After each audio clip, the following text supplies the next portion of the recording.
Lord, please send some help.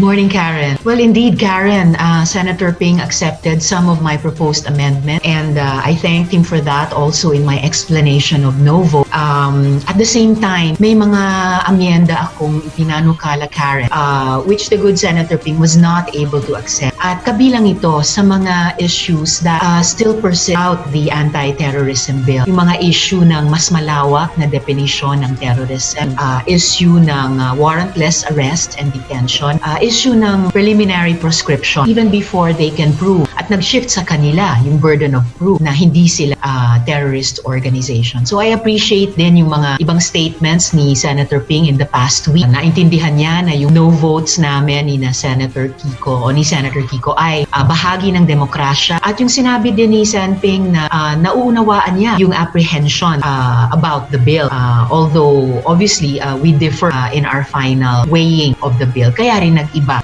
yung aming boto dito sa sinasabi din yung demokratikong proseso. Well, indeed, Karen, kailangan pa rin i-inform yung nearest court if there is a warrantless arrest of any individual. But it used to be that the arresting officers would have to present the detained person. Presenta siya in person dun sa court. More or less, ma-ascertain ng court with its own eyes, buhay yung tao, okay yung tao, o nasa mabuting kalagayan as far as they can ascertain with their eyes. Yun yung isa sa mga safeguards sa lumang Human Security Act na wala na dito sa current bill. And at maintindihan naman siguro natin, if a person is arrested without warrant at i-detain siya, at lalo na kung in truth hindi siya terorista, ay nakakatakot kung i-inform na lang yung authorities about his or her situation at hindi na siya kailangang i-present in person. Kumbaga, hindi na nag-a-apply yung... But then, Karen, ibig sabihin, now the court must take action. Dati ay automatic na. Kumbaga, karapatan niya na mapresenta sa kanya yung person arrested without warrant. Ngayon, yung court pa yung kailangan mag-effort vis-a-vis yung law enforcement authority. So again, isang halimbawa ng pagluwag sa safeguards na meron na nga dati. Even that safeguard was loosened or law in the current bill. At sa panahon ngayon kasi, Karen, na sabi nga contested yung ating democracy, citizens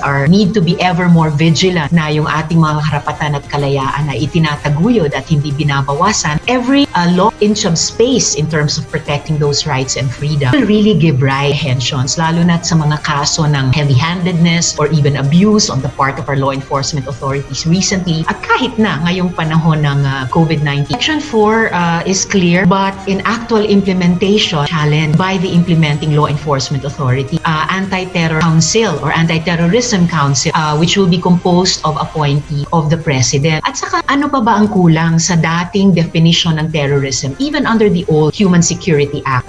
What is understood even in common knowledge and in definitions of the United Nations, acts of terrorism, yung mga gawain na tahasang papatay ng tao, magsisira sa mga property with the end in view of forcing the government act against its better judgment, instilling fear in the hearts of the populace. Pero sa bagong mas malawak na definisyon na pati na yung mga, threat, pero pati na yung mga proposal na sabing incitement in various forms, hindi na lang actual violence against person and property, pero pati nga what are provided for in Section 4 but may be interpreted by the Anti-Terrorism Council or law enforcers on the ground as constituting terrorism. So masyadong pinalawak, Karen, mukhang eksaktong definition ng terrorism, masyadong pinalawak, and it could encompass a broad range citizens' actions and even expression sa loob ng ating sinasabi pa rin demo. I don't think it's a dead letter law.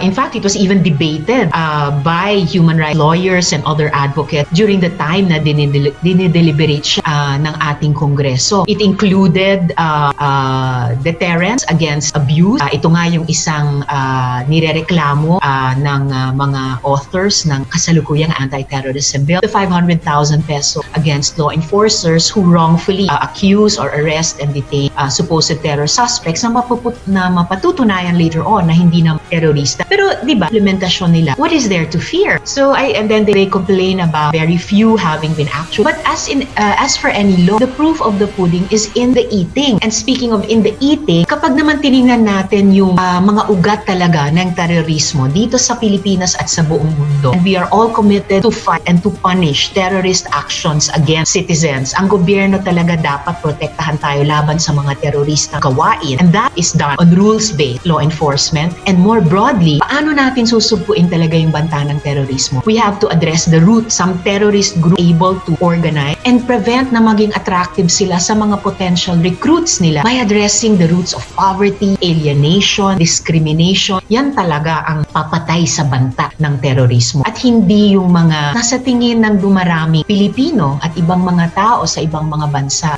would only be too open to abuse, thereby unintentional sa noble intentions na sinasabi ng mga authors, unintentionally possibly adding to the rank of terrorist recruit. Well, just speaking of the bill itself, kasi kanina pinag-usapan natin the broader responses and solutions talaga sa problema natin sa terrorism. Alright, just for the sake of argument, just speaking of the bill, kung sana hindi na pinalawak yung definition,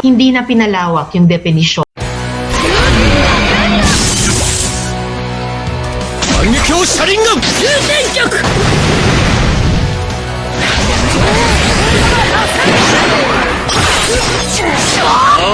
打天眼なんだと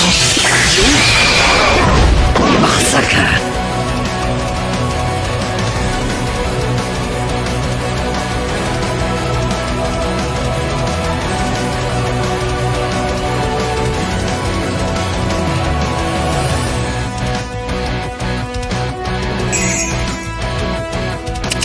決まった最初にしてるな